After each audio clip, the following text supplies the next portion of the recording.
Hello everyone, and welcome to another Wild Edibles episode, where today we'll be taking a look at these wineberries right here. Now, you might ask, what is a wineberry? They look a lot like red raspberries, and for the longest time I actually thought they were, but they're not. They're an introduced species in North America, and some might even call them invasive, so if you want to eat them, it's probably a good idea. They're delicious anyway. This species is closely related to the red raspberry, as are all blackberries and raspberries. They're all in the same genus.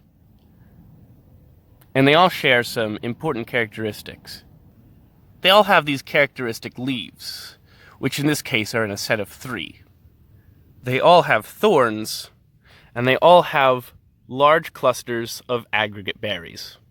In this species, the underside of the leaves is white, and this is actually probably the easiest species to identify because it almost looks like a sundew plant. It's very red, not just on the berries, but on the stalk as well, and there's little hairs on the plant. One of the advantages of this plant as a wild edible is that its fruits don't open until they're about orange, and that's only a few days from being ripe. This prevents something like a bird from coming along and eating all of the berries, whether they're ripe or not. And as a human, that gets a little annoying. By the time the berries have turned red like this, they are edible. And though these are maybe 1 or 2 days from being perfectly ripe, I'm still going to eat some now because they're delicious as is, and there's a risk that birds might get to them before I do. There are some I will try to allow to get to full ripeness, and they're the ones that are hidden from the air. See, these are underneath a big grape leaf, and if you were a bird, you would have no way of knowing they were there. But as for me, perfect. Well, what does a wineberry taste like, you might ask?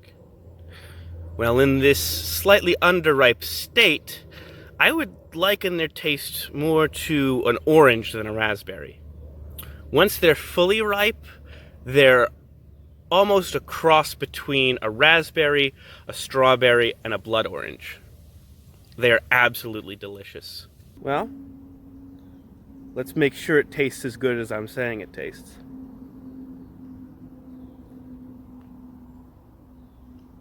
That one's a little tart, but a lot like an orange. Maybe an orange with a little bit of strawberry in it. A little raspberry.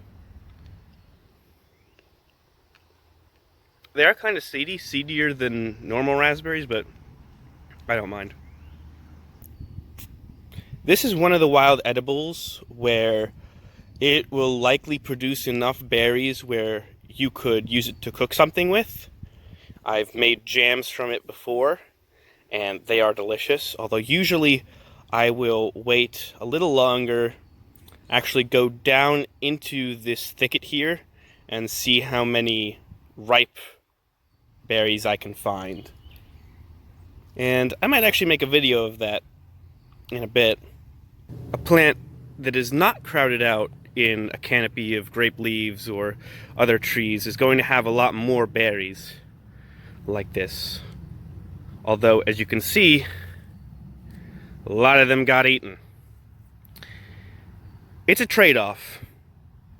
More exposure to sun means these plants produce bigger yields, but the birds get to them a lot more.